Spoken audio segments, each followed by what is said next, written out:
జీవితమునకు ఆధారము దేవానికి స్తోత్రాలు చెల్లించుకుంటున్నాం నాయన. కృప కలిగిన మా తండ్రివి నాయన, నీకు స్తోత్రములయ్యా. తండ్రి స్తోత్రం స్తోత్రం చెల్లించుకుంటున్నాం. మా కాపరి, మా మేపరి, మా ఊపిరిగా ఉన్నందులకై స్తోత్రాలు చెల్లించుకుంటున్నాం నాయన. వధింపబడిన గొర్రె పిల్లగా మీరున్నందులకై స్తోత్రాలు చెల్లించుకుంటున్నాం. ఆ పరలోకంలో కెరూబుల చేతను, శరాపుల చేతను, పరిశుద్ధ దేవతల చేతను మానక నిత్యము పరిశుద్ధుడు పరిశుద్ధుడు పరిశుద్ధుడి గాన ప్రతిగానములతో కీర్తింపబడుతున్న దేవా, నీకే వేలాది వేల స్తోత్రాలు చెల్లించుకుంటున్నాం నాయన. అవును తండ్రి ప్రభా, ఆయన ఈ లోకానికి వచ్చి నానా తండ్రి మాకు రావాల్సిన శిక్షావతి మీరు భరించుకున్న విధానాన్ని బట్టి స్తోత్రాలు చెల్లించుకుంటున్నాను తండ్రి. దేవానికే వందనాలయ్యా. మీరు చేసిన గొప్ప త్యాగాన్ని బట్టి వందనాలు, స్తోత్రాలు చెల్లించుకుంటున్నాం. మా నిమిత్తమై తండ్రి ప్రభా, మీరు వధింపబడిన గొర్రె పిల్లగా మీ రక్తాన్ని మొత్తం సిలువలో నాయన ఒక్క చుక్కు కూడా మిగిల్చుకోకుండా కార్చినందులకై స్తోత్రాలయ్యా. నానా తండ్రి, వీరేం చేయుచున్నారు వీరు క్షమించమని మా కొరకే తండ్రి వద్ద విజ్ఞాపన చేస్తున్న శ్రేష్టమైన ప్రధాన యాజకుడా, నీకు స్తోత్రాలు చెల్లించుకుంటున్నాం ప్రభా. తిరిగి రానయ్యున్న దేవా నానా స్తోత్రం స్తోత్రం నాన్న. మీరు ఆకడలో అయ్యా మేము నిందారహితులుగా మీ ఎదుట నిలవబట్టకు మాకు సహాయం దయచేయమని మీ సన్నిధిలో ఉదయ కాల్పేల ప్రార్థిస్తున్నాం తండ్రి. ఇంతవరకు అయ్యా తండ్రి బిడ్డలు ప్రార్థన పాటల ద్వారా నాన్న మిమ్మల్ని కీర్తించారు తండ్రి. 3 గంటల నుండి ప్రభా నీ బిడ్డలు ప్రభా నాన్న మీ సన్నిధిలో మోకరించి ప్రార్థిస్తుండగా వారి ప్రార్థనలన్నీ మీరు ఆలకిస్తున్నందులకై స్తోత్రాలయ్యా. ధూపం వలె మీ సన్నిధికి చేరుతున్నందులకై స్తోత్రాలు చెల్లించుకుంటున్నామయ్యా. తగిన కాలమందు మీరు జవాబు అనుగ్రహించే దేవుడుగా ఉన్నందులకై స్తోత్రము. మారని దేవుడు, మార్పు లేని దేవుడు, అల్ఫా ఒమేగా ఉన్న దేవా, నీకే స్తుతి స్తుతి స్తోత్రాలు చెల్లించుకుంటున్నాం నాయన. ఇదిగో తండ్రి ప్రభా, నీ ఈ ఉదయకాలపు వేళ వాక్యం వినాలని మేము ఎంతో ఆశతో నాన్న వేచి ఉంటుండగా అయ్యా మీరు నీ బిడ్డను నిలబెట్టారు తండ్రి. స్తోత్రములు. చైతన్య గారిని బట్టి వందనాలు స్తోత్రాలు చెల్లించుకుంటున్నాం నాయన. ఆయన చేస్తున్న పరిచర్య అంతట్లో మీరు తోడుగా నీడగా ఉంటూ ప్రభా ఆత్మల సంపాదన భారం కలిగి నీ బిడ్డ ముందుకు సాగుతుండగా నాయన మీరు కాచి కాపాడుతురమ్మని వేడుకుంటున్నానయ్యా. కుటుంబాన్ని దీవించండి, పిల్లల్ని ఆశ్రయించండి నాయన తండ్రి. మీ పరిచర్యలో ఇంకా గొప్పగా వాడబట్టకు నాయన మీరే దయపాలించమని వేడుకుంటున్నాను తండ్రి. నీ బిడ్డను నాయన తండ్రి మీరు సులువు చాటున మరుగుపరచండి ప్రభా. మాకు కావాల్సిన ఆత్మీయాహారం మాకు అందించమని తండ్రి ప్రభా. మేము కూడా ఆ వాక్యం శ్రద్ధగా విని ప్రభా విడిచిపెట్టే వారంగా కాకుండా నాయన మా హృదయాల్లో పదిలపరుచుకుని నాయన తండ్రి అది 30 60 100 నాయన వాక్యాన్ని ఫలింప చేయమని వేడుకుంటున్నాను తండ్రి దేవా. నాయన వాక్యానుసారంగా నడుచుకుంటూ నాయన మీకు సాక్షులుగా ఈ లోకంలో జీవించటకు మాకు అందరికీ సహాయం చేయమని అయ్యా చేరి వచ్చిన ప్రతి బిడ్డను బట్టి వందనాలు, ప్రతి కుటుంబాన్ని బట్టి వందనాలు, స్తోత్రాలు చెల్లించుకుంటూ మా ప్రభును ప్రియ రక్షకుడైన యేసుక్రీస్తు వారి శ్రేష్టమైన నామంలో ప్రార్థించి బ్రతిమాలి వేడుకొనుచున్నాము తండ్రి. ఆమెన్ ఆమేన్. ఆమెన్. హల్లెలూయా. ఆమేన్ ఆమేన్ హల్లెలూయా. Praise the Lord. Thank you so much అమ్మగారు. మరి ఈ సమయంలో సేవకులను ఇంట్రొడ్యూస్ చేయవలసిందిగా రెవరెండ్ జామి రఘుమారయ్య గారిని కోరుచున్నామండి. యేసుక్రీస్తు నామంలో వచ్చి కలిసి పాల్గొన్న ప్రతి ఒక్కరికి ప్రత్యేకమైన వందనాలు. మనకి బాగా పరిచయస్తులు, ప్రపంచం అంతా పరిచయస్తులు, పరిచయం అవసరం లేని పాస్టర్ చైతన్య గారు మనకి చాలా కాలం నుంచి మన ఎరుగుదాం ఆయన్ని. పాస్టర్ చైతన్య గారు మరియు వారి ప్రియ సతీమణి జెనెట్ గారు హైదరాబాద్ హైటెక్ సిటీలో క్యాప్స్టన్ చర్చ్ యొక్క పరిచర్యలో స్థిరపట్టుకు పాటుపడిన సేవకులు. వీరి పరిచర్య దక్షిణాసియా మరియు ఆఫ్రికా ప్రాంతాలలో అనేక సేవా పరిచర్య సహకారం అందిస్తూ ఉన్నారు.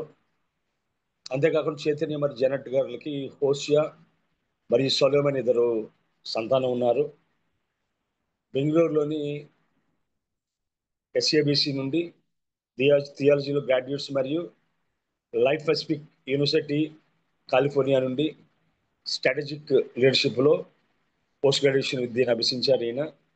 చైతన్య గారు తెలుగు అసెంబ్లీ ఆఫ్ గాడ్కు చెందిన సేవకులు. చైతన్య గారు శిక్షణ పొందిన నాయకత్వ కోచ్ మరియు జాన్ మ్యాక్స్వెల్ టీంలో ఉపదేశకులు. ఆయన వాక్యాన్ని వివరించే విధానం మనం అందరం ఎరుగుదాం. మనం ఒక అంశాన్ని తీసుకొని దాని చారిత్రకమైన విషయాలు అదేవిధంగా ప్రస్తుత విషయాలతో పోల్చి చెప్పగలిగే గొప్ప అనుభవాన్ని దేవుడు ఆయనకు అనుగ్రహించారు. చాలా కాలం నుంచి ఆయన వాక్యం వినగలిగే గొప్ప దేవుడు మనకు అనుగ్రహించాడు. సో అందుని బట్టి వందనాలు చెల్లించుకుంటూ ఈ సమయాన్ని తిరుమల జాన్సన్కి అప్పగిస్తున్నాను. Thank you very much. Thank you so much sir. Over to speaker గారు. Sir please. థ్యాంక్ యూ అండి. Thank you Ravikumar garu. Thank you for your introduction. మరొకసారి ఈ ఉదయకాలం మీ అందరితో కలిసి దేవుణ్ణి ఆరాధించడానికి, దేవుని వాక్యాన్ని ధ్యానించుకోవడానికి దేవుడిచ్చిన ఈ అవకాశాన్ని బట్టి దేవునికి నేను స్తోత్రం చెల్లిస్తూ ఉన్నాను. ఈ ఉదయకాలం దేవుడు పరిశుద్ధాత్మ దేవుడు నా హృదయంలో ఉంచిన మాటలు మీ మధ్య పంచుకోవాలని నేను ఆశపడుతూ ఉన్నాను. యెషయా గ్రంథంలో నుంచి కొన్ని మాటలు మనం చదువుకుందాం. యెషయా గ్రంథం 48వ అధ్యాయంలో నుంచి కొన్ని వచనాలు చదవాలని నేను ఆశపడుతూ ఉన్నాను. యెషయా గ్రంథం 48వ అధ్యాయం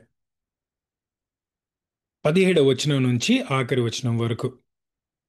ఈ మాటలు దేవుడు నాతో 2023 సంవత్సరం డిసెంబర్ మాసంలో వ్యక్తిగతంగా నా జీవితానికి సంబంధించిన కొన్ని నిర్ణయాల విషయంలో నేను ప్రార్థన చేస్తూ ఉన్నప్పుడు దేవుడు నాతో మాట్లాడిన మాటలు మీకు అందరికీ తెలిసిన విషయమే. నేను ప్రస్తుతానికి నార్త్ అమెరికాలో ఉన్నాను.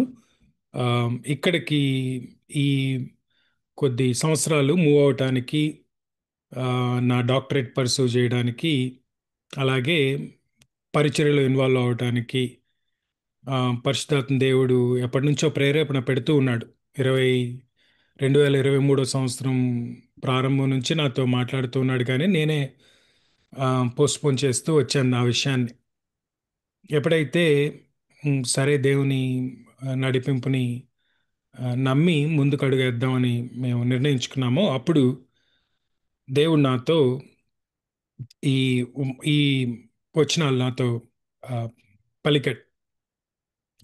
పరిశుద్ధాత్మ దేవుడు ఈ మాటల ద్వారా నన్ను బలపరిచి నేను తీసుకున్న నిర్ణయం విషయంలో నాకు ధైర్యాన్ని ఇచ్చి అడుగు వేసేట్టుగా సహాయం చేశాడు.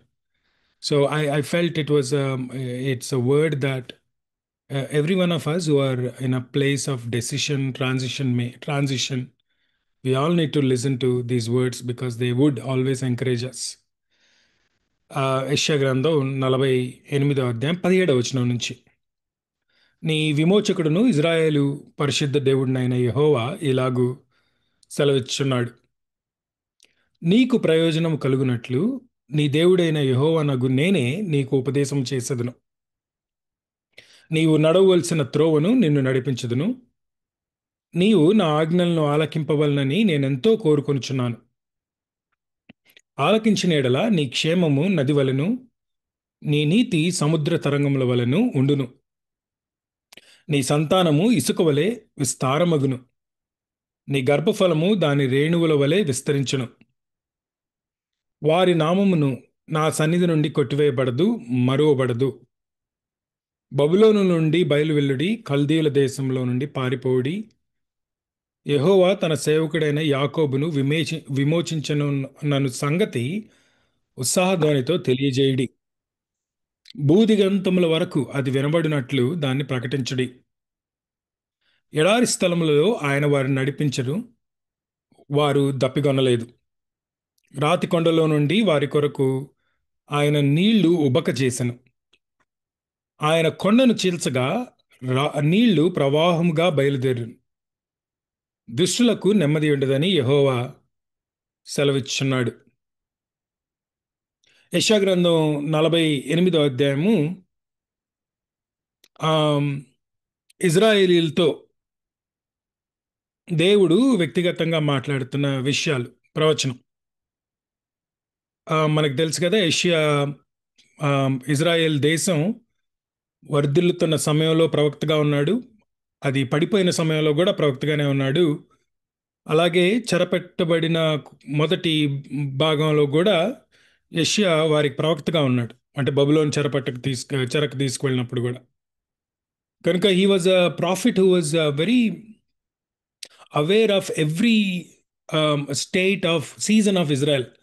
వారు మంచి స్థితిలో ఉన్నప్పుడు ఎలా ఉన్నారో, పడిపోయిన స్థితిలో ఎలా ఉన్నారో, చెరపట్టబడిన స్థితిలో ఎలా ఉన్నారో ఇవన్నీ చూసిన వ్యక్తి యెషయా. దేవుడు యెషయాను అందుకనే ఉపయోగించుకొని వారితో ప్రతి స్థితిలో, ప్రతి సీజన్లో వారితో మాట్లాడుకుంటూ వచ్చాడు.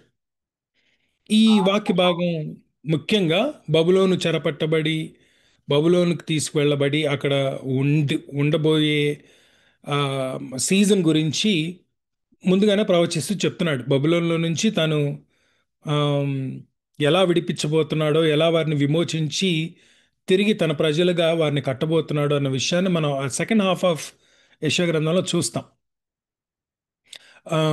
ఈ స్పెసిఫిక్గా ఈ 48వ అధ్యాయం చాలా interesting study for all of us. మొదటి నుంచి మనం చదువుకుంటూ వస్తే 48వ అధ్యాయం మొదటి భాగం నుంచే మనం చదువుకుంటూ వస్తే అసలు ఇజ్రాయేలీలు యాకోబు సంతానం ఎందుకు చెరపట్టబడవలసిన స్థితిలోకి వెళ్ళారు, ఎందుకు దేవుడు వాళ్ళని అలా దీనమైన స్థితిలోకి రానిచ్చాడు అన్న విషయాన్ని దేవుడు యెషయాను ఉపయోగించుకొని చెప్పాడు. ఏ విధంగా ఆయన మొదటి నుంచి వారితో మాట్లాడుతూ ఉన్నాడో, ఈ విషయాలు ఆయన ముందు నుంచే పదే పదే వారికి హెచ్చరిస్తూ జ్ఞాపకం చేస్తూ వచ్చాడో, ఆయన ఆజ్ఞలను మొదటి నుంచే వారికి తెలియజేస్తూ వచ్చాడో, ఆయన చిత్తాన్ని తెలియజేస్తూ వచ్చాడో చెప్పుకుంటూ వచ్చి, నేను ఎంత చెప్పినా మీరు మాత్రం వినకుండా ఉన్నారు అంటాడు. ఎంత స్టబ్బర్న్గా తయారయ్యారంటే 4వ వచనంలో ఆయన ఏమంటాడంటే నీ నీ మెడ ఇనుప నరమైంది అంటాడు. అంటే మెడ తిప్పట్లేదు అనమాట. నా మాట విన్నా కూడా నువ్వు మెడ తిప్పని స్థితిలో ఉన్నావు. Your neck muscles were iron, your four head has become like a bronze అంటాడు. నీ నుదురు ఇత్తడిది అని నేను ఎరిగి ఉండియు అని ఉంది తెలుగులో. ఇత్తడిది అంటే ఆయన ఉద్దేశం ఏంటి? నేను ఏం చెప్తున్నా బుర్రలోకి వెళ్ళట్లేదు ఏమి, అట్లా బౌన్స్ ఆఫ్ అయిపోతున్నాయి. అంత మూర్ఖంగా నువ్వు వ్యవహరించావు కాబట్టే ఈ స్థితికి రావాల్సి వచ్చింది నువ్వు. నేను ఎన్నిసార్లు చెప్పినా, ఎన్ని ఆజ్ఞలు ఇచ్చినా, ఎన్నిసార్లు ఇది నా చిత్తం కాదని నీకు తెలియజేసినా, నా చిత్తానికి వ్యతిరేకంగా ఉండాలని నువ్వు నిర్ణయించుకున్నావు గనక నీ పరిస్థితి ఇక్కడికి వచ్చింది. కానీ as we go on reading it, అయినా సరే నువ్వు నా బిడ్డవు కదా, నా నామ for my own name sake I will not leave you in the position you are in అంటాడు. నువ్వు నా పేరు పెట్టబడినవాడు గనక, నా నామం పెట్టుకున్నావు గనక, నా బిడ్డవు గనక నేను వదలలేను నిన్ను. నా నిమిత్తము నేనే చేస్తానంటాడు. నేనే నిన్ను విమోచిస్తాను. అది కేవలం నా కొరకే చేసుకుంటున్నాను ఆ పని. నా నామాన్ని అపవిత్రపరచలేను కదా, నా మహిమను నేను ఎవరికి ఇవ్వలేను కదా. కనుక నేను పేరు పెట్టి పిలుచుకున్న ఇజ్రాయేలు, ఇప్పుడైనా సరే నువ్వు మాట వింటే నీ జీవితాన్ని నేను మార్చి ఒక మహిమాన్వితమైన జీవితంలోకి నేను ఆహ్వానిస్తున్నాను అన్నట్టుగా ఒక ఆహ్వానాన్ని పలికాడు దేవుడు 48వ అధ్యాయంలో. మనం చదివిన వచనాలు 17వ వచనం నుంచి 21వ వచనం వరకు నా ఉద్దేశంలో it is like an invitation in to a super natural life. దేవునితో నడిచే వ్యక్తి ఎలాంటి మహిమాన్వితమైన జీవితాన్ని అనుభవించే అవకాశం ఉందో అది మనకి ఎత్తి చూపించే వచనాలు ఇవి. దేవుని మాట విని, ఆయన చిత్తానికి లోబడి, ఆయన చూపిన దారిలో నడుస్తూ, ఆయన చెప్పిన పని చేస్తూ ఉండే వ్యక్తి అనుభవించే అనుభవాలు, అనుభవించే మహిమ అంటే దేవుని మహిమ వర్ణనాతీతం, అద్భుతమైనవి. అలాంటి జీవితంలోకి వారిని కూడా ఆహ్వానిస్తున్నాడు. మీరు చూడండి ఆ వచనాలు. 17వ వచనంలో ఏమంటాడు? ఇప్పుడు నా మాట వినండి అన్నాడు కదా. మొదటి నుంచి నేను రహస్యంగా ఏముంచలేదు, అన్నీ ఎప్పటికప్పుడు బయలుపరిచే దేవుడినే నేను. నువ్వు గనక నా ఆజ్ఞలను వినాలి, ఆలకింపాలి అన్న ఆశ నీకుంటే, నీవు నా ఆజ్ఞలను ఆలకింపవలనని నేను ఎంతో కోరుకొనుచున్నాను. ఆలకించిన ఎడల, ఎందుకు ఆలకించాలనుకుంటున్నాను, నువ్వెందుకు ఆలకించాలని నేను అనుకుంటున్నానంటే, నీకు క్షేమం నది వలె ఉంటుంది గనక. నీ జీవితంలో ఎటువంటి ప్రమాదం, ఎటువంటి ఇబ్బంది, ఆందోళన, గందరగోళం లేకుండా నీ జీవితం క్షేమంగా ఉంటుంది అని. ఇంగ్లీష్లో your like you would have peace like a flowing river అన్నాడు. You will have a peace like a river flowing, a flowing river, and your righteousness will be like the waves of sea. నీ well being ఎంత బాగుంటుందంటే సముద్ర తరాలు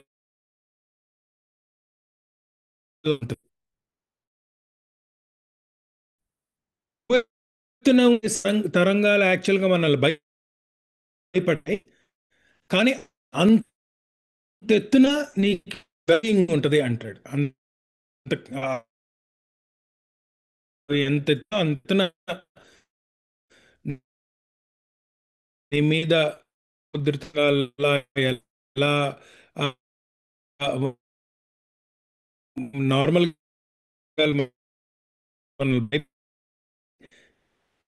కానీ నువ్వు నాలో ఉంటే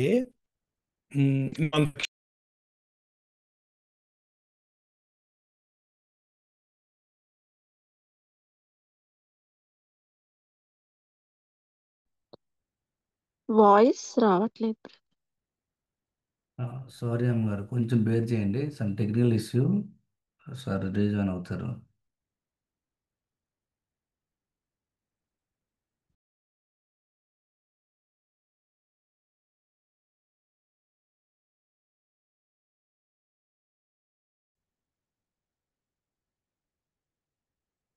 సారీ, ఐ థింక్ నా కనెక్షన్ లాస్ట్ అయినట్టుంది.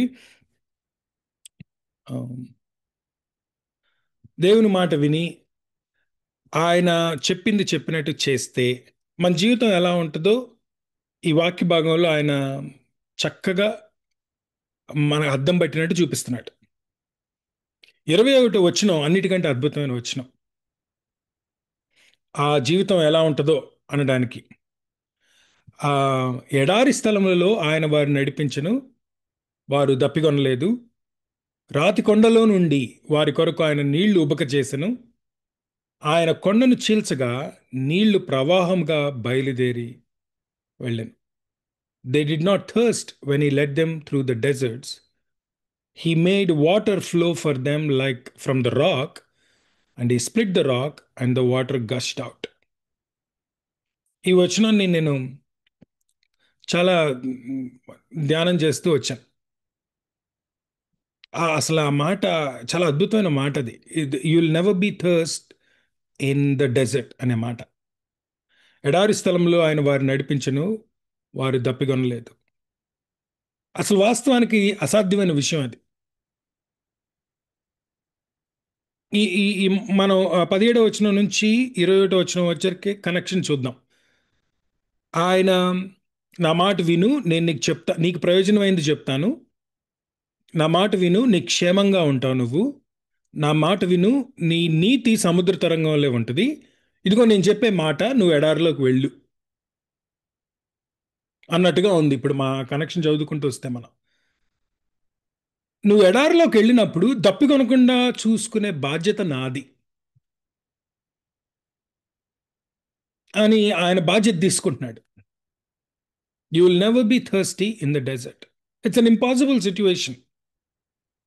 ఎడారిలో మనం ఎంత బలాఢ్యులమైనా, మానసికంగా ఎంత ధైర్యంగా ఉండగలిగిన వారమైనా కొంతకాలం వరకు మాత్రమే మనం సర్వైవ్ అవ్వగలం అక్కడ. ఎంతకాలం అని ముందుకు నడవగలం? మానసికంగా ఎంత బలంగా ఉన్నా శరీరం ఏదో ఒక సమయంలో అలసిపోద్ది. మన మనస్సులో స్థిరంగా ఉన్నప్పటికీ శరీరం ఎక్కువ కాలం సహకరించలేదు. కనుక అంతకాలం నీళ్లు లేకుండా ఎడారిలో బతకడం అనేది అసాధ్యమైన విషయం. లేదా మనం ఆ ఎడారిలోకి మనం వెళ్ళేటప్పుడు ప్రయాణం అంతటికి సరిపోయేంత రిసోర్సెస్, మనం అనుకున్నంత రిసోర్సెస్ మనం పట్టుకెళ్ళాలి. ఇప్పుడు అవన్నీ మోసుకొని మనం ఎడారిలో పడిపోతూ ఉన్నప్పుడు ఎంతకాలం ఉంటాయి ఆ రిసోర్సెస్ అయినా?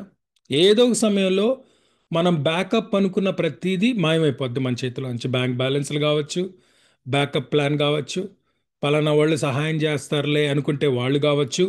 ఇలాంటి మనం ఎవరి మీద అయితే ప్లాన్ బి పెట్టుకుని ఉన్నామో అవి ఏదో ఒక రోజు మాయమైపోతాయి. We will always find ourselves in a place where it becomes difficult for us to survive through desert.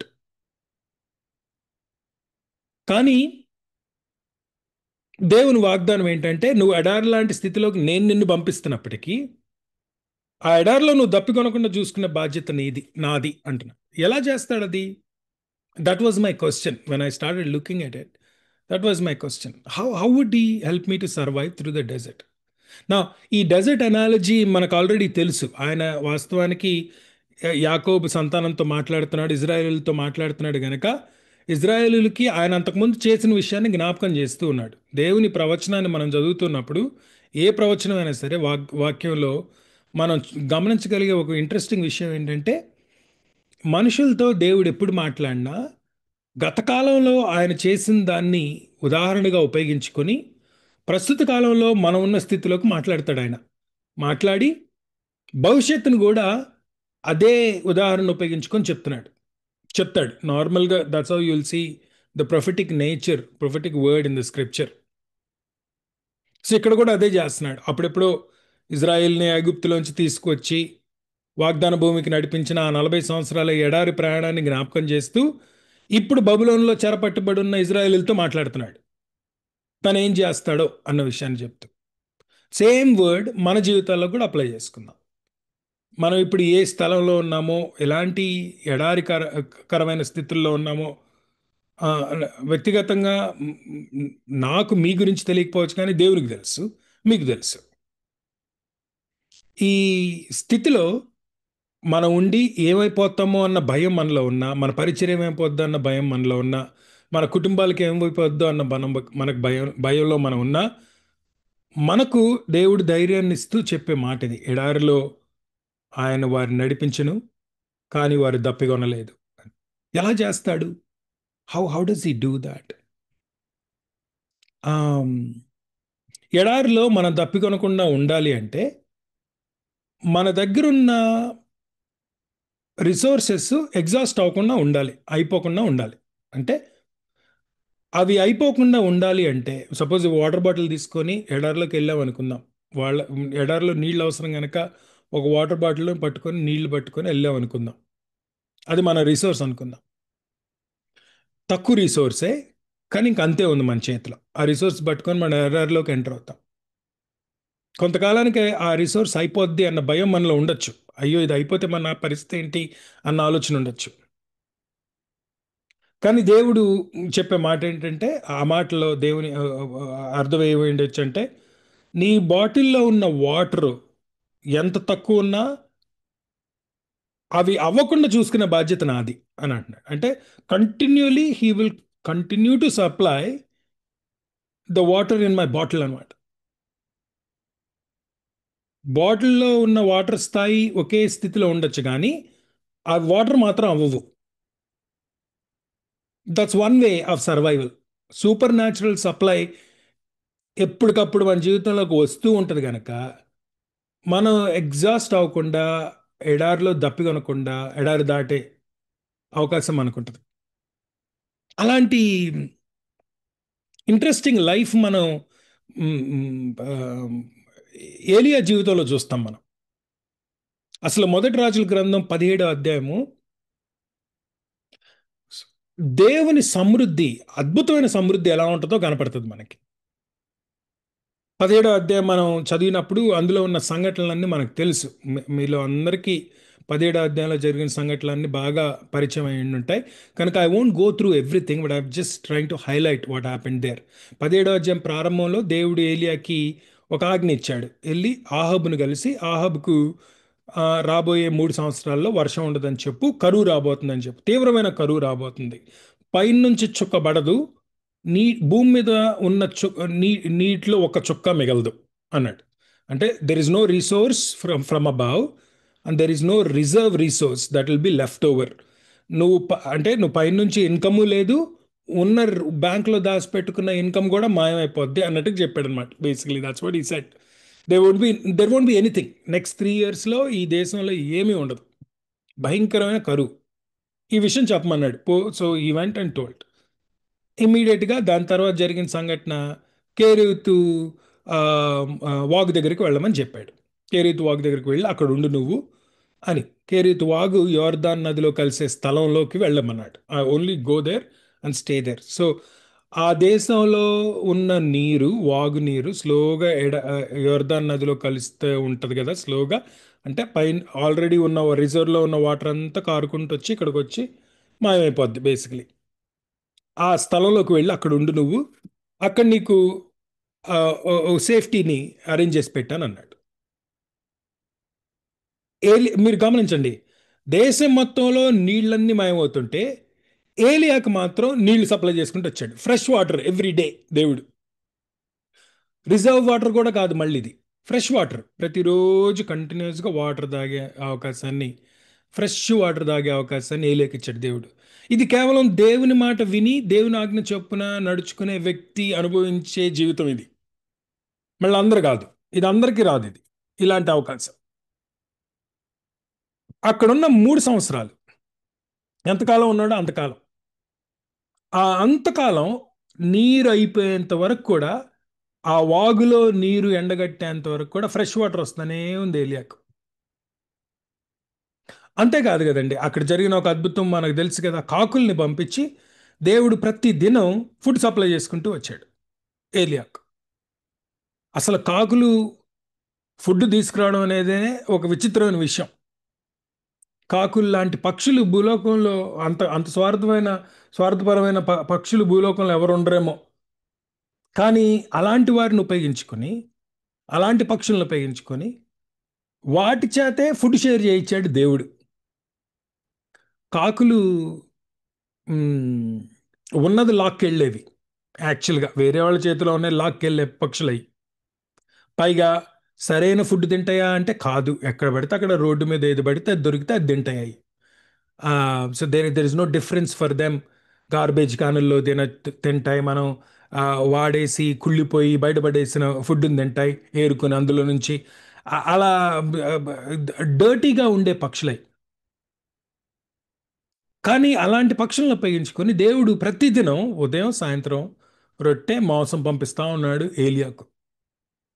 ఇప్పుడు ఏలియాకి ఫుడ్ పంపిస్తున్నాడంటే చెత్త ఫుడ్ అయితే పంపిడు కదా, చెత్తలోంచి తీసుకొచ్చిన ఫుడ్ అయితే పంపిడు కదా.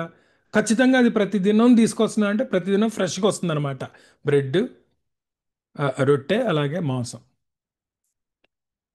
Every single day. Imagine this. ఒకసారి ఆలోచించండి. దేశమంతా కరువు ఉంది, దేశమంతా నీళ్లు లేని స్థితిలో ఉన్నారు, చేతికొచ్చిన పంట నాశనం అయిపోయిన స్థితిలో ఉన్నారు, మళ్ళీ పంట పండించే అవకాశం లేని స్థితిలో ఉన్నారు. అందరూ కరువులో ఉంటే దేవుని మాట విన్న వ్యక్తిని మాత్రం దేవుడు ఎలా పోషించుకుంటున్నాడు చూడండి. ప్రతిదినం, ఎవ్రీ సింగిల్ డే. ఆ 3 సంవత్సరాలు, నా ఉద్దేశంలో అది 3 సంవత్సరాలు ఉన్నాడు అనుకుంటున్నాను నేను, లేకపోతే 2 సంవత్సరాలు ఉండొచ్చు. అయిన తర్వాత, వాగులో నీరు అయిన తర్వాత దేవుడు ఇక్కడ నుంచి జరీఫాతుకు వెళ్ళమన్నాడు. జరీఫాతులో నేను ఒక విధవరాలతో నిన్ను పోషించమని, ఆ విధవరాలతో నేను ఆల్రెడీ మాట్లాడాను అంటాడు. ఏలియా ఆ మాట నమ్మి లేచి ఆ విధవరాల దగ్గరికి వెళ్ళాడు. Of course we know the whole situation, right? ఆ విధవరాల దగ్గర గుప్పెడంత పిండి, కొద్దిగా మాత్రమే నూనె ఉంది. తను జస్ట్ ఉన్నదాంతో రొట్టె చేసుకొని తన బిడ్డ తిని చనిపోతాం మేము ఇంకా అని డిసైడ్ చేసుకున్న స్థితిలో ఉంది ఆమె. కానీ అక్కడ ఏం జరిగిందో మనకు తెలుసు. తను ఏలియా అడిగినప్పుడు ఆమె ఏలియా మాట విని ఏలియాతో ఆ రొట్టెను పంచుకోవడానికి ఇష్టపడినప్పుడు ఆమె జీవితంలో ఒక అద్భుతం జరగడం మనం చూస్తాం. Look at the entire sequence. ఇందులో ఏలియా ఒక్కడే దేవుని మాట విని పట్టం మాత్రమే చూడం మనం. ఈ 2 సంఘటనలను మనం పక్కన పెట్టుకొని చూద్దాం. ఏలియా ఆఫ్ కోర్స్ మొదటి నుంచి దేవుని మాట వింటున్నాడు కనుక ఫ్రెష్ వాటర్ దొరికింది, ఫ్రెష్ ఫుడ్ దొరికింది. ఆ 3 సంవత్సరం పాటు ఉన్నాడు కదండి జరీఫాతులో, ఆమెతో, సరేఫాతులో సంవత్సరం పాటు ఉన్నాడు ఆమెతో కలిసి వర్షం పడేంత వరకు ఏలియా. సో ఈ 3 సంవత్సరాల్లో ఏలియా ఏ ఒక్క దినం పస్తుండాల్సిన అవసరం రాలేదు. దేశమంతా కరువు ఉంది, కానీ ఏలియాకు మాత్రం పస్తులు పడాల్సిన అవసరం లేకుండా పోయింది. మాట విన్నాడు కనుక. దేవుడి మాట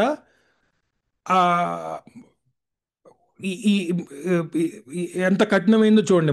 మొదటిసారి దేవుడు ఏలియాతో మాట్లాడినప్పుడు నువ్వు వెళ్ళి ఆహాబ్ ముందు నిలబన్నాడు. నిలబడి ఈ దేశంలో కరువు రాబోతుంది అని చెప్పమన్నాడు ధైర్యంగా. ఇది చాలా కఠినమైన మెసేజ్ రాజు దగ్గరికి తీసుకువెళ్ళాల్సిన అవసరం పడింది ఏలియాకు. I don't know if what Elia did before this, 17వ అధ్యాయంలో మాత్రమే మనం ఏలియాని మనకి ఇంట్రడ్యూస్ చేయబడడం చూస్తాం. ఈ 17వ అధ్యాయానికి ముందు ఏలియా ఏం చేస్తున్నాడు అనేది తెలియదు. మన ప్రవక్తన విషయం తెలిసి ఉండొచ్చు. మనం obviously we can conclude that is a profit. But ఇంత పెద్ద ప్రాజెక్ట్ అంతకుముందు చేశాడో లేదో మనకు తెలియదు. కానీ మొదటి ప్రాజెక్టే, దేవుడు అడిగిన పెద్ద ప్రాజెక్టే ఆహాబు దగ్గరికి వెళ్ళి ఆహాబుతో డైరెక్ట్ చెప్పమని, దేశంలో కరువు రాబోతుంది, మీరు అందరు నాశనం అయిపోతారు అన్నట్టుగా. అది చాలా కఠినమైన మిషన్. అయినా సరే దేవుడు చెప్పాడు కనుక నమ్మి వెళ్ళి చెప్పడానికి ధైర్యం చేశాడు ఏలియా. దేవుని మాట నమ్మాడు. ఆహాబ్తో మాట్లాడిన వెంటనే దేవుడు, ఇప్పుడు కెరీత్ నది వాగు దగ్గరికి వెళ్ళు, నేను అక్కడ నీకు ఫుడ్ పంపిస్తాను, కాకులతో ఫుడ్ పంపిస్తాను అన్నాడు. ముందే చెప్పేశాడు దేవుడు ఆ మాట ఏలియాకు. అది కూడా అసలు నమ్మనశక్యం కాని మాట. అదేంటి ఎలా, అది ఎలా సాధ్యం అన్న లాజిక్లు అక్కడ లేవు. ఇంకా did you see he did not hesitate. దేవుని మాట ఎంత విచిత్రంగా అనిపించినా, నమ్మశక్యం కాని విషయంగా అనిపించినా కూడా నమ్మి వెళ్ళాడు. దేవుని మాట నమ్మి విధేయత చూపించాడు. అద్భుతం జరిగింది. ఆ వాగు దగ్గర ఉన్నప్పుడు కూడా విధవరాలు చేత నిన్ను పోషించుకుంటానంటే కూడా నమ్మేశాడు మళ్ళీ. ఆ కాలంలో విధవరాలు ఎంత దీనమైన స్థితిలో ఉండేదో ఒకసారి ఊహించుకోండి. ఆ కాలంలో నువ్వు ఒక ఒక ఒక ఒక స్త్రీ విధవరాలు అంటే ఆమెను పోషించడానికి ఎవరు లేరనమాట. రీమ్యారేజ్ చేసుకోవడానికి ఎవరు లేరు. ఆమె స్థితి కూడా మనకు తెలుసు కదా, గుప్పెడంత పిండి ఉంది అంటే అసలు ఆమెకు సంపాదించుకునే మార్గం లేదు. పోనీ ఒకళ్ళు సంపాదించుకోవాలన్నా కూడా కరువు కాలంలోనే కాబట్టి అసలు సాధ్యం కాదు. So she's living in abject poverty. Her condition is like that. ఆమె ఎలా పోషిస్తుంది నన్ను అని కూడా ఆలోచించవచ్చు ఏలియా. కానీ దేవుని మాట నమ్మాడు. సో ఏలియా నమ్మి ఆయన మాట విన్నాడు గనక ప్రతి సీజన్లో పోషించబడ్డాడు. ఇక్కడ ఏలియా ఒక్కడే పోషించబడలేదు కదా.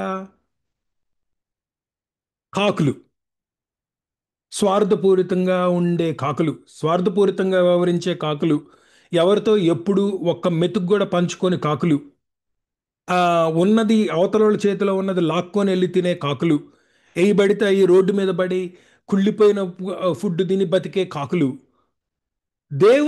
దేవుడు చెప్పిన మాట విన్నాయి గనక ప్రతిదినం ఏలియాతో పాటు, ఏలియాకు ఫుడ్ తీసుకొస్తున్నాయంటే దాని అర్థం ఏంటి? ఏలియాతో పాటు వాటికి కూడా ఫుడ్ దొరుకుతుంది అనమాట. దేవుని మాట విన్నందుకు ఒక ప్రవక్త ఆయన మాట విని పోషింపబడ్డాడు.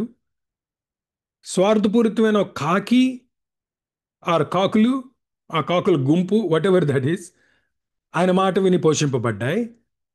ఆఖరికి విధవరాలతో కూడా ముందే మాట్లాడాడు కదండి. ఆ విషయం మనకు తెలుసు. దేవుడు నేను విధవరాలతో ఆల్రెడీ చెప్పాను అన్నాడు. అంటే విధవరాలతో ముందే మాట్లాడాడు ఏలియా. ఆమెను అడక్క ముందే మాట్లాడేశాడు విధవరాలతో.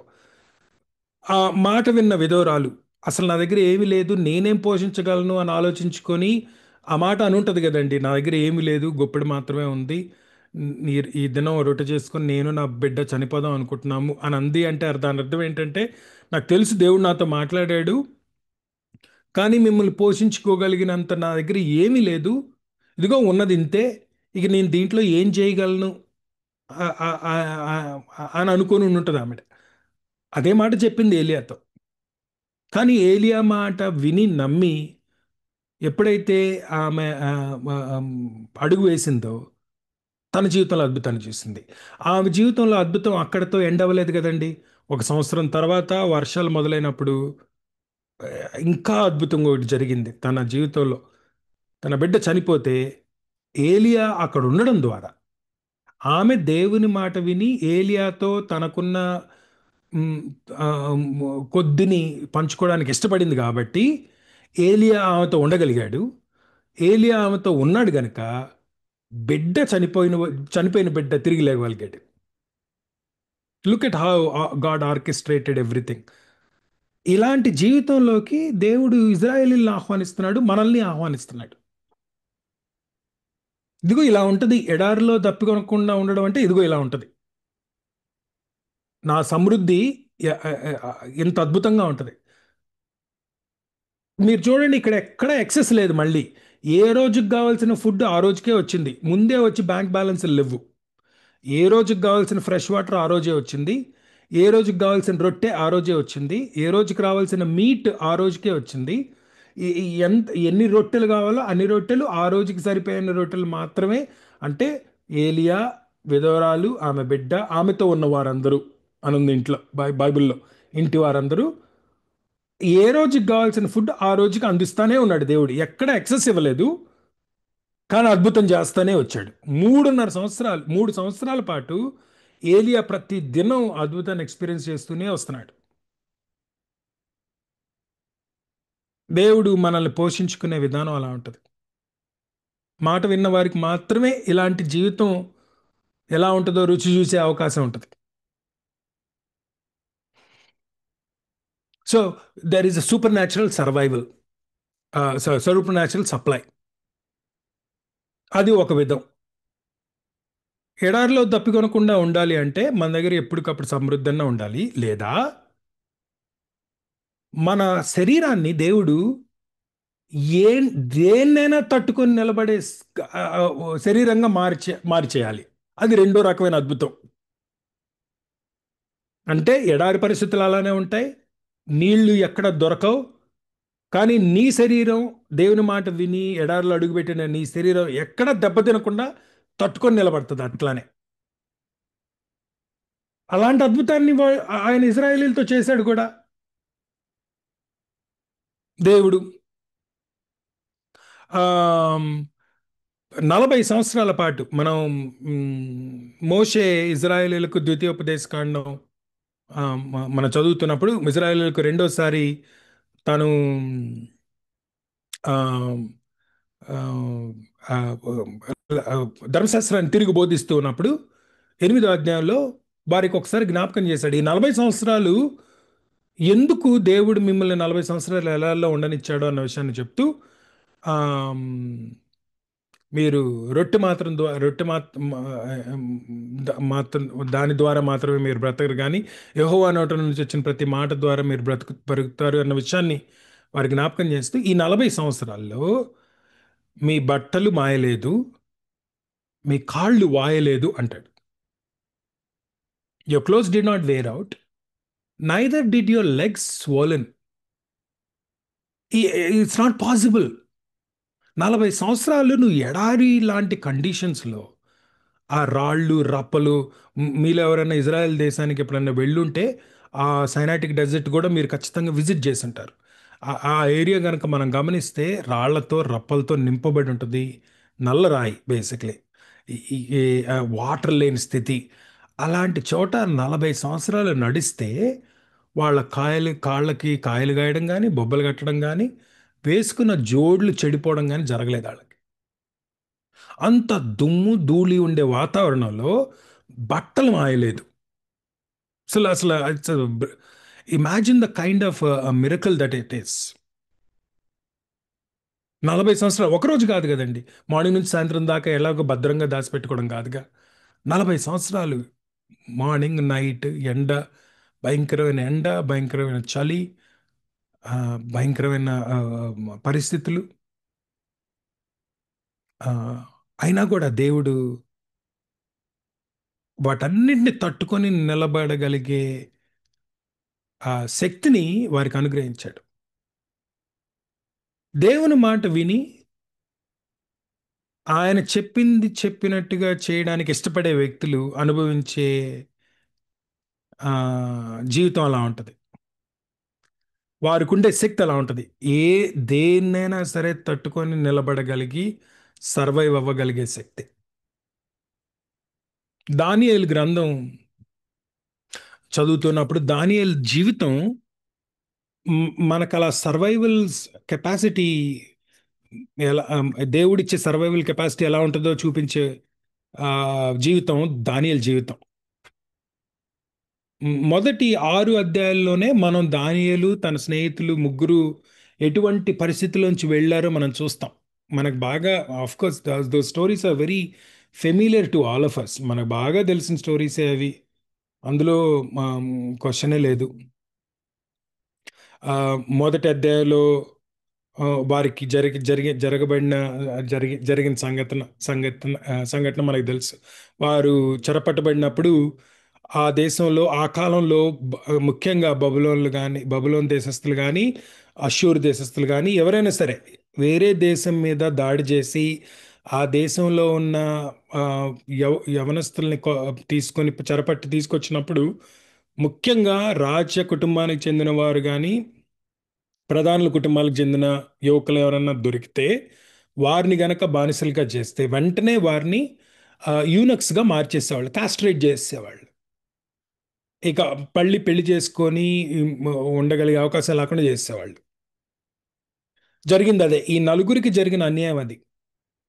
కేవలం అదే కాదు కదండి, ఆ నలుగురు వాళ్ళు చూడటానికి మంచి పొజిషన్లోకి తీసుకుని వచ్చినా, అంటే రాజమహల్లోకి పట్టుకొచ్చినా, రాజుతో పాటు పనిచేసే అవకాశాన్ని ఇస్తున్నా, వీరికి భవిష్యత్తు లేకుండా చేస్తారు వాళ్ళు. అంటే భవిష్యత్తులో కుటుంబాన్ని పెట్టుకోగలిగే స్థితి లేకుండా చేస్తారు వాళ్ళ నలుగురికి. ఆ, ఎంత మంచి పొజిషన్లో వాళ్ళకి తీసుకొచ్చినా బబులోన్ సంస్కృతి అలవాటు చేయడానికి ప్రయత్నం చేశారు. అక్కడ వాళ్ళు ఉన్న సిట్యుయేషన్ అలాంటిది. They were force to accept a culture that is foreign to them. తమ సంస్కృతి కాదు, తమ కల్చర్ కాదు. ఈ లోకంలో ఉన్నప్పుడు మన మీద సంస్కృతి అలా బలవంతం చేయబడుతుంది. అలా చేయబడినప్పుడు అందులో నుంచి బయటపడడం ఒక్కోసారి చాలా ఇబ్బందికరంగా డిఫికల్ట్ అవుతుంది. కానీ దానియేలు, షద్రక్, మేషక్, అబేద్నెగో వాళ్ళ నలుగురు ఎంత జరిగినా సరే మేం మాత్రం ఆ సంస్కృతికి తలంచేదే లేదు అని నిర్ణయించుకున్నారు మొదట్లోనే. దానియేలు గ్రంథం 1వ అధ్యాయం 8వ వచనం చాలా కీలకమైన వచనం కదండి. Daniel resolved in his heart అని ఉంటుంది ఇంగ్లీష్లో. Daniel resolved in his heart. రాజు పానం చేసే ద్రాక్షరసం పుచ్చుకొని తన్ను అపవిత్రపరచుకొనకూడదని దానియేలు ఉద్దేశించి. ఈ దానియేల్ జీవితానంతటిని ఒక మాటలో చెప్పాలంటే డిటర్మినేషన్, రిజాల్వ్ అన్న మాటతో కంక్లూడ్ చేయొచ్చేమో మనం. ఉద్దేశించి. దానియేలుతో పాటు ఆ ముగ్గురు స్నేహితులు ఉద్దేశించుకున్నారు హృదయంలో, ఈ ఎట్టి పరిస్థితుల్లో మాకు ఏం జరిగినా సరే ఈ సంస్కృతి కానీ ఈ ఈ నా చుట్టూ ఈ దేశస్థులు కానీ నా చుట్టూ ఉండే వ్యక్తులు కానీ ఎవడు నన్ను అపవిత్రపరచుకునేటట్టుగా ఎంత ఫోర్స్ చేసినా సరే నేను తలంచేదే లేదు అని నిర్ణయించుకున్నారు హృదయంలో. ఎప్పుడైతే అలా నిర్ణయించుకున్నారో దేవుడు వారికి వాటన్నిటిని ఇంకా తర్వాత ఏం వచ్చినా సరే వాటిని అన్నిటిని తట్టుకొని నిలబడగలిగే శక్తిని వారిలో ఇన్ఫ్యూజ్ చేశాడు దేవుడు. అందుకే ప్రోగ్రెసివ్గా ప్రాబ్లం పెరుగుతూ వచ్చింది చూడండి. మొదట ఇక్కడ భోజనం దగ్గరే మనం 3వ అధ్యాయానికి వచ్చేసరికి ఆ ముగ్గురు స్నేహితుల్ని ఎలా నెబుకద్నెజరు తన ప్రతిమకు మొక్కనప్పుడు ఆ అగ్నిగుండంలో పడేయడానికి ప్రయత్నం చేశాడో చూస్తాం మనం. 6వ అధ్యాయానికి వచ్చేసరికి దానియేలు ఎలా సింహ బోన్లో తోసివేయబడే అంత భయంకరమైన స్థితిని ఎదుర్కోవాల్సి వచ్చాడో చూస్తాం మనం. we will continue to see the progressive oppression upon those 4 leaders, but they decided not to bow down. అలా ఏం వచ్చినా సరే తట్టుకొని నిలబడగలిగే శక్తిని, ధైర్యాన్ని పరిశుద్ధాత్మ దేవుడు వారికి అనుగ్రహించాడు. అండ్ ఇదేమి అణిగి ఎక్కడో దాక్కొని దీనస్థితిలో ఉండే జీవితాలు కూడా కాదుగా. మళ్ళీ మీరు గమనిస్తే ఈ ప్రతి అధ్యాయంలో దానియేలు, షద్రక్, మేషక్, అబేద్నెగోలకి ఎప్పుడు ఏ ఇబ్బంది ఎదురైనా సరే ఆ ఇబ్బందిని ఎదుర్కొని నిలబడటానికి వారు ధైర్యం చేసినప్పుడు దేవుడు వారికి ధైర్యాన్ని ఇవ్వటమే కాకుండా వారి జీవితంలో అద్భుతాన్ని చేసుకుంటూ వచ్చాడు. మొదటి అధ్యాయంలో మిగతా వారందరికంటే వీళ్ళే జ్ఞానవంతులుగా మారారు, వీళ్ళే సౌందర్యవంతులుగా మారారు. అసలు రాజు దృష్టిలో వీళ్ళ నలుగురికే ఆదరణ దొరికింది. 3వ అధ్యాయానికి వచ్చేసరికి నెబుకద్నెజరు ఒక అద్భుతాన్ని చూడగలిగే అవకాశం నెబుకద్నెజరుకి ఇచ్చాడు దేవుడు. ఆ అగ్నిగుండంలో వీరు ముగ్గురు పడవేయబడినప్పుడు దేవుడు 4వ వ్యక్తిగా వారితో నిలబడడం నెబుకద్నెజర్ చూశాడు. ఆ నెబుకద్నెజర్ నోటి చేతే మీ దేవుడే గొప్ప దేవుడు అని అనిపించేట్టుగా చేశాడు దేవుడు. 6వ అధ్యాయానికి వచ్చేసరికి దానియేలుని ఎప్పుడైతే దర్యావేషు బయటకు తీశాడో, అంతమంది ఎవరైతే దానియేలుకి వ్యతిరేకంగా కుతంత్రం చేసి దానియేలు ఆ స్థితిలో పడేట్టుగా ప్రయత్నం చేసి తీసుకొచ్చారో వారందరికీ నాశనం జరిగింది, కానీ దానియేలుకి మాత్రం నాశనం జరగలేదు. దానియేలుకి ఒక్క ఒక్క చిన్న అపాయం కూడా జరగలేదు. పైగా ప్రతి అధ్యాయంలో ప్రతి సంఘటనలో కూడా ఈ నలుగురు ఉన్న స్థితి నుంచి ఉన్నత స్థితికే వెళ్ళారే తప్ప ఎక్కడ తగ్గలేదు, ఎక్కడ దీనస్థితికి రావాల్సిన అవసరం రాలేదు. ఇలా ఉంటుంది దేవునితో నడిచే జీవితం. అలాంటి జీవితంలోకి ఇజ్రాయెల్ని ఆహ్వానిస్తున్నాడు దేవుడు.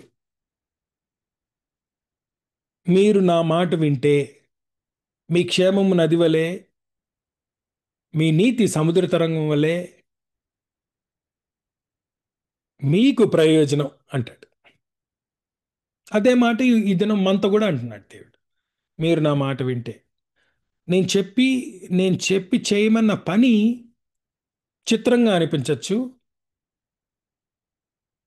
నువ్వు ఊహించిన దానికి డిఫరెంట్గా ఉండొచ్చు, చూడటానికి కఠినంగా అనిపించవచ్చు, చేయటానికి కఠినంగా అనిపించవచ్చు. కానీ నువ్వు నా మాట వింటే ఇదిగో ఇలా ఉంటుంది నీ జీవితం, మహిమాన్వితమైన జీవితం, ప్రతిదినం అద్భుతాన్ని రుచి చూడగలిగే జీవితం. అది నీకు ప్రయోజనకరంగానే మారుతుంది, కానీ ఎట్టి పరిస్థితుల్లో నీకు కానీ, నీ కుటుంబానికి కానీ, నీ పరిచర్యకు కానీ కీడు జరిగే అవకాశం లేదు. సో ఎడారిలో దప్పికొనకుండా ఉండడం అంటే మనకి ఒక అసమానమైన అలౌకికమైన సమృద్ధిని ఆయన పంపిస్తూనే ఉంటాడు. లేదా అలా సమృద్ధి మన చుట్టూ కనబడకపోయినా మనం ఉన్న స్థితిలో, ఎలాంటి స్థితిలో ఉన్నా సరే దాన్ని తట్టుకొని నిలబడగలిగే శక్తితోనన్నా మనల్ని నింపుతాడు. లేదా ఇంకొక డైనమిక్ కూడా ఉందండి. మన చుట్టూ ఉన్న పరిస్థితులు అలానే ఉన్నా కూడా మనకు మాత్రం ఆ పరిస్థితులు ఎటువంటి హానిగా మారకుండా చేస్తాడు. He will shift the conditions itself into a different thing for us. మిగతా వారందరికీ ఎడారిలో ఉన్నట్టుగానే ఉంటుంది, కానీ మనకు మాత్రం ఎడారిలో ఉన్నట్టుగానే ఉండదు. అసలు పరిస్థితులన్నా మార్చేస్తాడు. He would change the whole situation, he will change the entire conditions. అది ఎలా ఎక్స్ప్లెయిన్ చేయాలా అని చాలా ఆలోచించానండి. ఐ మీన్ ఆ కాన్సెప్ట్ని మన ఎక్స్ప్లెయిన్ చేస్తాను చూడండి.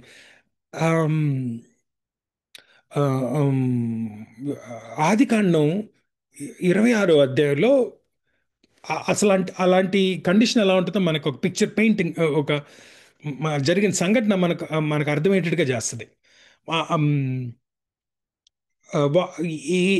వీళ్ళున్న ప్రాంతంలో కరువు వచ్చింది. అంతకుముందు అబ్రాహాం సమయంలో వచ్చిన కరువు కంటే డిఫరెంట్ కరువు ఇది. ఇస్సాకున్నాడు. ఇస్సాకు అలాగే తన కుటుంబం ఆ కరువు వచ్చింది కనుక కానాన్ దేశంలో ఇస్సాకు ఐగుప్తుకు బయలుదేరాడు. అబ్రాహాం కూడా చేసిన పని అదే కదండి. మొదటిసారి కరువు వచ్చినప్పుడు ఐగుప్తుకి వెళ్ళాడు. సో ఇస్సాకు కూడా తండ్రి దారిని బట్టి ఐగుప్తుకు బయలుదేరాడు. మనం చూస్తాం అది. ఆ ఐగుప్తుకు బయలుదేరి దారిలో గెరార్ దేశంలోకి వచ్చాడు. అంటే ఫిలిస్తీ దేశంలోకి ఎంటర్ అయ్యాడు కనుక ఫిలిస్తీ దేశంలో ఉన్న గెరార్ అనే పట్టణానికి వచ్చి అక్కడ ఆగాడు. అంటే ప్రయాణంలో ఉన్నాడు కనుక నాకు తెలిసి గెరార్లో ఆగుంటాడు. ఆయన గెరార్లో ఉన్నప్పుడు దేవుడు ఇస్సాకు ప్రత్యక్షమై, ఇస్సాకు నువ్వు ఐగుప్తుకు వెళ్ళొద్దు అన్నాడు. అంటే ఇస్సాకు ఆల్రెడీ ఐగుప్తుకు వెళ్ళాలన్న ప్లాన్లో బయలుదేరాడు. యాక్చువల్గా కరువు వచ్చింది కనుక ఇప్పుడు కరువు నుంచి తప్పించుకోవాలంటే ఐగుప్తులో ఉండడం బెస్ట్ అని అనుకున్నాడు ఇస్సాకు యాక్చువల్గా. కనుక బయలుదేరాడు ఇస్సాకు ఐగుప్తుకి బయలుదేరాడు. అక్కడైతే కొంచెం పచ్చగా ఉంటుంది, పంటలు పండే అవకాశం ఉంటుంది. I don't know what he thought, but maybe he thought that would be a safer place for him to go. ఐగుప్తుకి వెళ్తే కొంచెం సేఫ్గా ఉండొచ్చు అని అనుకున్నాడేమో. ఎందుకంటే తన తండ్రి అంతకుముందు వెళ్ళాడు, సేఫ్గా వెళ్ళి రిటర్న్ వచ్చాడు కనుక maybe it's a good place to go అని అనుకుని బయలుదేరి ఉంటాడు అక్కడికి. కానీ దేవుడు గెరారులో ఆపేశాడు, ఫిలిస్తీన్ దేశంలో. నేను చూపిస్తున్న దేశంలో నువ్వు నివసించు అన్నాడు. ఏ దేశంలో? ఈ దేశంలోనే. ఈ దేశంలోనే పరవాసివై ఉండు అన్నాడు. అంటే ఈ దేశంలో ఏం అటాచ్మెంట్స్ లేకుండా ఈ దేశంలోనే ఉండు. ఇప్పుడు ఏ దేశానికైతే వచ్చావో గెరార్లో, ఆ గెరార్లోనే ఉండు. ఇక్కడ నేను నీకు తోడై ఉండి ఆశీర్వదిస్తాను అన్నాడు. ఎలా ఆశీర్వదిస్తాడు? ఇప్పుడు ఐగుప్తు వెళ్ళడానికి ఒక కారణం ఏమై ఉండొచ్చు? అంతకుముందు తన తండ్రి ఐగుప్తుకు వెళ్ళొచ్చాడు గనక అక్కడ ఏదన్నా కనెక్షన్స్ ఉన్నాయి, అక్కడైతే నాకు నెట్వర్క్ ఉంది, అక్కడికి వెళితే కొంచెం ఏమన్నా నాకు లాభం ఉంటుందేమో అనుకున్నాడేమో, మన భాషలో మాట్లాడాలంటే. అందుకనే ఐగుప్తుకు బయలుదేరాడు యాక్చువల్గా. కానీ ఇక్కడ గెరారులో ఎవడు తెలియదు కదా. కానీ గెరారులో ఉండమంటాడు దేవుడు. ఇక్కడే ఉండు, ఇక్కడ నీకు తోడై ఉంటాను అంటాడు. ఇక్కడ నీ తండ్రితో నేను చేసిన వాగ్దానం నెరవేరుస్తాను, అది ఎలాగూ నేను నెరవేర్చే పనే. నీ దేశాన్ని, నీ నీ నీ కుటుంబాన్ని ఆశీర్వదిస్తాను, నీ సంతానాన్ని ఆ, విస్తరింపజేస్తాను. ఆ, నువ్వు ఈ లోకంలో నీ సంతానం, నీ సంతానం వల్ల ఈ లోకంలో ఉన్న జనులందరూ ఆశీర్వదింపబడతారు. ఈ మాట అబ్రాహాం విన్నాడు, నేను చెప్పింది చేశాడు. ఇప్పుడు నువ్వు కూడా నా మాట విను అన్నట్టుగా చెప్తున్నాడు అనమాట ఇస్సాక్కి. ఇప్పుడు నువ్వు కూడా నా మాట విను, గెరారులో ఉండమంటున్నాను కనుక ఉండు. ఇస్సాక్ గెరారులో నివసించను. ఇప్పుడు మీరు నేను గుర్తుపెట్టుకోవాల్సిన విషయం ఏంటంటే, కానాను దేశంలో ఉన్న కరువు ఫిలిస్తీన్ల దేశంలో కూడా ఉంది. అందుకే ఐగుప్తుకు బయలుదేరాడు, ఐగుప్తులో అయితే కరువు లేదని. కానాను దేశంలో ఉన్న కఠినమైన పరిస్థితులు ఐగుప్తు దేశంలో, సారీ, ఫిలిస్తీన్ దేశం గెరార్ దేశంలో కూడా ఉన్నాయి. అంటే అక్కడ కూడా పంటలు పండట్లేదు, వర్షాలు లేవు, ఆ, జీవనోపాధి దొరికే అవకాశం లేదు. కానీ దేవుడు ఇక్కడే ఉండమంటున్నాడు గెరారులో. సో గెరారులో ఉన్నాడు గనక తాను నార్మల్గా ఏం చేస్తాడో అదే పని చేయడం ప్రారంభించాడు. విత్తనాలు విత్తుతున్నాడు, అక్కడ భూమి కొనుక్కున్నాడో మరి భూమిని కౌలుకు తీసుకున్నాడో ఏం చేశాడో, మొత్తానికి అక్కడ విత్తనాలు వేసి కరువు సమయంలో అందరిలాగే విత్తనాలు వేయడం ప్రారంభించాడు. మీరు గమనించండి, పరిస్థితులు అందరికీ ఒకటే, కరువే, వర్షాలు లేవు, పంటలు రావట్లేదు, అందరికీ రావట్లేదు. ఇస్సాకు విత్తనాలు వేస్తే ఇస్సాకు మాత్రం ఆ సంవత్సరం 100 ఫలం వచ్చింది. 12వ వచనం చూస్తే, ఇస్సాకు ఆ దేశమందున్న వాడై విత్తనం వేసి ఆ సంవత్సరం 100 ఫలం పొందెను. దేవుడు అతన్ని ఆశీర్వదించను గనక ఆ మనుష్యుడు మిక్కిలి గొప్పవాడయ్యను. అతడు మిక్కిలి అగు వరకు క్రమక్రమంగా అభివృద్ధి చెందుతూ వచ్చెను. చూడండి, అసలు దేవుడు ఆశీర్వదించే విధానం చూడండి. పరిస్థితులు ఏమీ మారలేదు, కరువు అలానే ఉంది. ఆ, మిగతా వారు కూడా విత్తనాలు వేస్తున్నారు కానీ వాళ్ళకు ఫలం రావట్లేదు. కానీ ఈయనొక్కడికి అదే భూమిలో, కరువుతో ఉన్న భూమిలోనే, వర్షాలు లేని భూమిలోనే ఈయనొక్కడికి మాత్రం 100 ఫలం వస్తుంది. ఒక్కసారి వచ్చి ఆగలేదు అది, పెరుగుతూనే వస్తుంది. క్రమక్రమంగా అభివృద్ధి చెందుతూ వచ్చాడు. అందరికంటే గొప్పవాడయ్యాడు. ఎంత గొప్పవాడయ్యాడంటే ఫిలిస్తీన్లే ఆయన దగ్గరికి వచ్చి అప్పు తీసుకునే అంత గొప్పవాడైపోయాడు. అతడు మిక్కిలి అగు వరకు క్రమక్రమంగా అభివృద్ధి చెందుతూ వచ్చను. అతనికి గొర్రెల ఆస్తియు, గొడ్ల ఆస్తియు, దాసులు గొప్ప సమూహం కలిగి ఉందన ఫిలిస్తీన్లు అతని యందు అసూయపడిరి. అబీమెలెకు అంటాడు 16వ వచనం వచ్చేసరికి, ఆ దేశపు రాజు ఇస్సాకు దగ్గరికి వచ్చేమంటున్నాడంటే, నువ్వు మాకంటే బహుబలం గలవాడవు గనుక మా ఇద్దరు నుండి వెళ్ళిపో అంటున్నాడు. చూడండి, ఏ దేశంలో పరవాసిగా వచ్చాడో, ఏ దేశంలో అయితే ఒంటరిగా వచ్చాడో, ఏ దేశంలో అయితే ఎటువంటి నెట్వర్క్ లేకుండా, కనెక్షన్స్ లేకుండా వచ్చాడో, ఆ దేశంలో దేవుడు ఇస్సాకుని ఎంత అభివృద్ధి చేశాడంటే, కేవలం ఆయన మాట విన్నందుకు, నువ్వు ఐగుప్తుకి వెళ్ళొద్దు, గెరార్ దేశంలో ఉండు అని చెప్తే ఆ మాట నమ్మి గెరారులో ఉండిపోతే దేవుడు ఆ దేశానికే అప్పిచ్చేంత స్థాయికి ఆ దేశపు రాజే వచ్చి, అయ్యా నువ్వు నాకంటే బలమైన వాడివి, నువ్వు ఇక్కడి నుంచి వెళ్ళిపో అనే స్టేజ్కి తీసుకెళ్ళాడు దేవుడు. అంత హైట్కి తీసుకువెళ్ళాడు. So it's a very interesting shift. చూడండి మీరు, మిగతా వాళ్ళందరికీ ఎడారిలాగే ఉంది, మిగతా వాళ్ళందరూ దప్పికొంటున్నారు, కానీ నువ్వు కూడా ఎడారిలోనే ఉన్నావు, కానీ నీకు మాత్రం దప్పికలేదు. పరిస్థితులు అందరినీ ఎఫెక్ట్ చేస్తున్నాయి, కానీ నిన్ను ఎఫెక్ట్ చేయవు. ఇది super natural shift. It's different life అసలు అది. ఇలాంటి జీవితంలోకి దేవుడు ఆహ్వానిస్తున్నాడు. అసలు నా మాట వింటే మొదటి నుంచి నేను చెప్పింది చెప్పినట్టుగా చేస్తే, ఇదిగో నీ జీవితం ఇలాంటి మహిమాన్వితమైన జీవితంగా ఉంటుంది. అలాంటి జీవితంలో ఇలాంటి జీవితాన్ని పొందుకునే అవకాశం ఉండి కూడా, ఇలాంటి జీవితాన్ని అనుభవించే అవకాశం ఉండి కూడా, దేవుని చేత ఇవ్వబడి కూడా మనం కేవలం ఆయన మాట వినక ఆ, అలాంటి జీవితాన్ని, అలాంటి అనుభవాలను అనుభవించకుండా ఉంటున్నామేమో. కనీసం ఈ దినమైనా సరే యెహోషువ లాగా మనం కూడా ఒక నిర్ణయం చేసుకుందాం. దేవా, నువ్వేది చెప్తే అది నేను వింటా. అది నాకు విచిత్రంగా అనిపించవచ్చు, చేయటానికి నాకు కఠినంగా అనిపించవచ్చు, చూడటానికి అది లాజికల్గా ఉండకపోవచ్చు,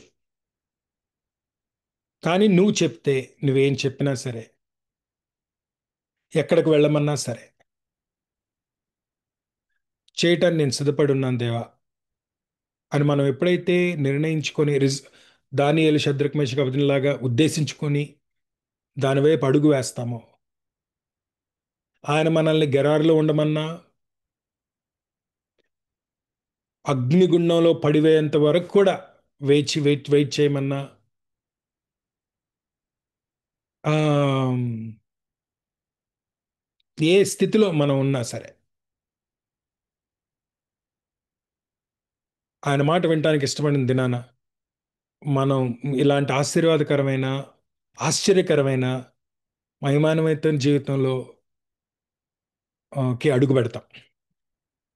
అందుకేనేమో యెహోషువ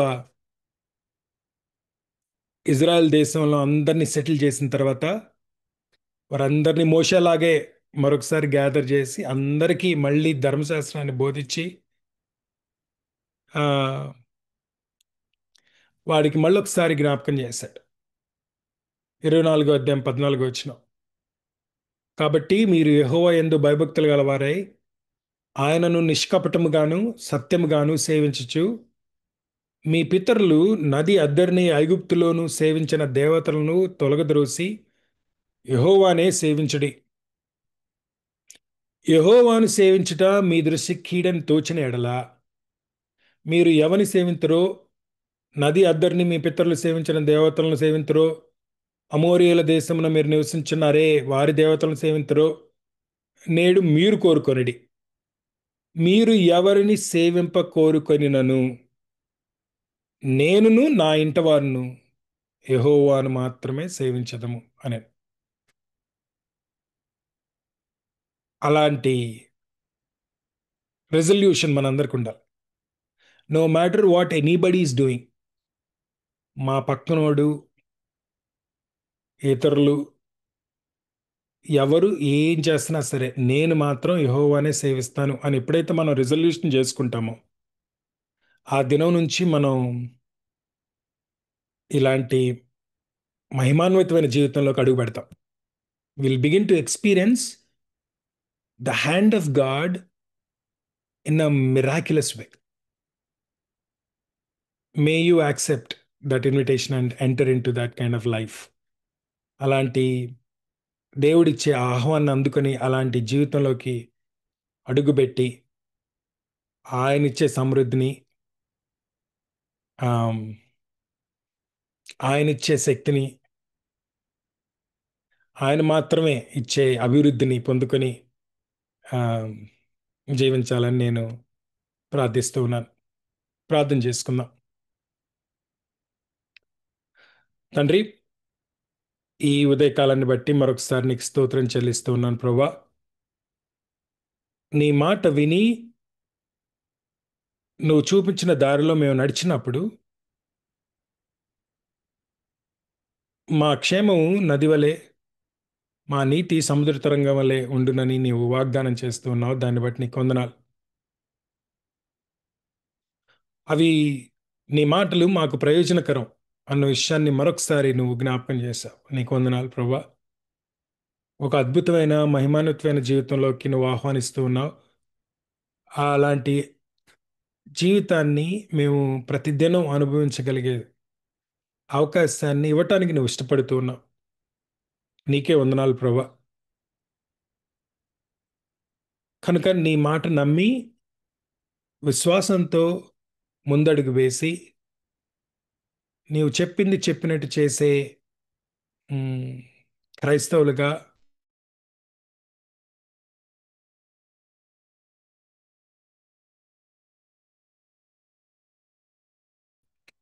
యేసు నామమున అడిగి వేడుకొంచున్నాం తండ్రి. ఆమేన్. ఆమేన్. ప్రైజ్ లార్డ్ అయ్య గారు. ఇప్పటి వరకు దేవునికి విధేయత చూపుడు ద్వారా మన జీవితంలో కలిగే ఆశీర్వాదం గురించి ఏలియా, సారెపత విధవరాలు, దానియేలు మరియు ఇస్సాకు జీవితాల ద్వారా అద్భుత వాక్య పరిచర్య చేసిన పాస్టర్ చైతన్య గారికి వర్చువల్ ప్రేయర్ ఫెలోషిప్ తరపున కృతజ్ఞతలండి. ఈ మెసేజెస్ అన్ని కూడా అనుదినము యూట్యూబ్ లో అప్లోడ్ చేయబడుతున్నాయి. బాబీ రత్నాకర్ అని కానీ వర్చువల్ ప్రేయర్ ఫెలోషిప్ అని కానీ టైప్ చేసి మన బంధువులకు మరియు స్నేహితులకు మనం షేర్ చేయవచ్చు, లేదా మనము రెండవసారి వినవచ్చు. ముగింపు ప్రార్థన మరియు ఆశీర్వాదం ఇవ్వవలసిందిగా పాస్టర్ తోట బాలస్వామి గారిని మనవి చేస్తున్నానండి.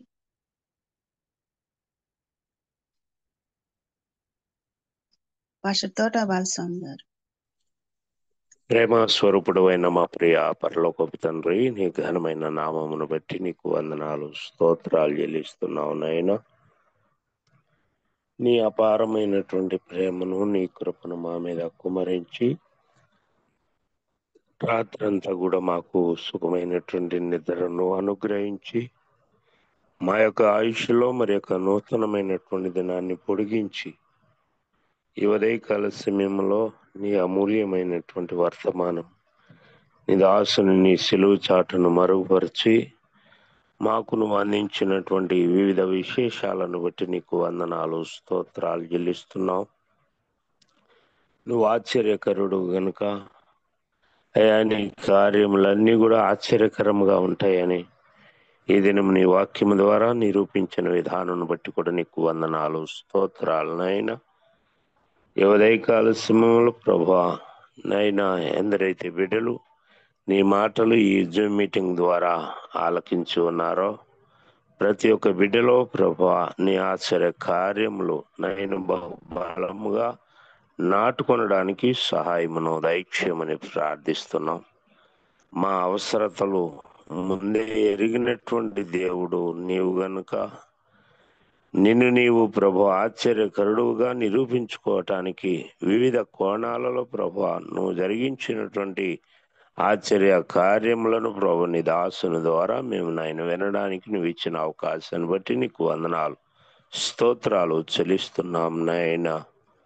ఈ ఉదయకాల సమయంలో మమ్మల్ని అందరినీ కూడా నీ కృపా బాహుల్యములకు అప్పగిస్తున్నాం. నీ నామంలో ప్రతిష్ఠించి ప్రార్థిస్తున్నాం నాయన. సహాయము దయచేయండి నైనా. అనారోగ్యంతో ఉన్నటువంటి నైనా బిడ్డలందరినీ కూడా నీ గాయపడినటువంటి హస్తముతో ముట్టండి. సంపూర్ణమైనటువంటి స్వస్థతను నువ్వు అనుగ్రహించండి. ఇంకా అనేక మందికి ప్రభా నైనా ఈ యొక్క లింక్ను పరిచయం చేసి అయా నీ మాటలు విని నీ సారూప్యంలోనికి ప్రతి ఒక్కరు కూడా మలచబడడానికి కావలసిన సహాయమును నువ్వే దయచేసి నీ నామాన్ని హెచ్చించుకునమని మరి నైనా ఈ యొక్క ప్లాట్ఫామ్ ఏర్పాటు చేస్తున్నటువంటి నీ దాసులు నైనా బావి రత్నాకర్ గారికి తనకు నైనా సహకరిస్తున్నటువంటి బృందానందరికీ కూడా నైనా మంచి ఆయుష్ను ఆరోగ్యమును దయచేయమని ప్రార్థిస్తున్నాం. కృప చొప్పున కనికరించండి.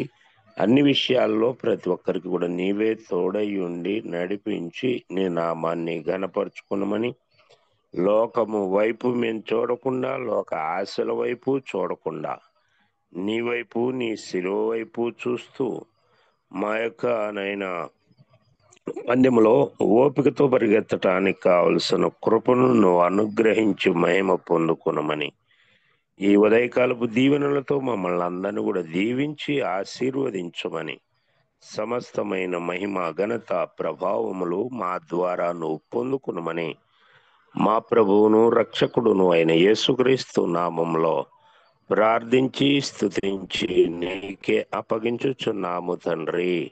ఆమేన్. పరలోకమందున్న మా తండ్రి, నీ నామం పరిశుద్ధపరచబడునుగాక, నీ రాజ్యము వచ్చునుగాక, నీ చిత్తం పరలోకమందు నెరవేరుచున్నట్టు భూమి యందును నెరవేరునుగాక. మా అనుదిన ఆహారం నేడు మాకు దయచేయండి.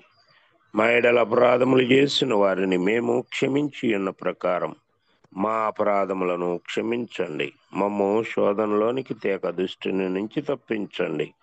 ఎందుకనగా రాజ్యము, శక్తి, మహిమ నిరంతరము నీవై ఉన్నావు తండ్రి. ఆమేన్.